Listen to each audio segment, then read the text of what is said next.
My water baby. So this came from MSR, and this is a 4-liter water bag.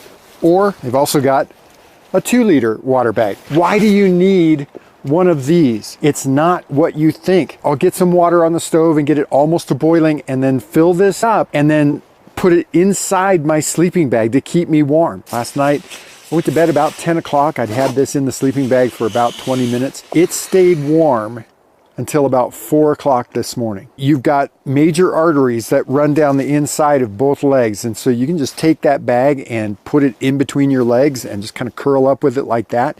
Now, some guys will recommend doing that with a Nalgene. Sleeping with a Nalgene bottle between my legs just does not sound that comfortable. I'd much rather use the water bag, the water baby. Or if you want, you can just treat it like a real baby. Just kind of snuggle up with it just like that.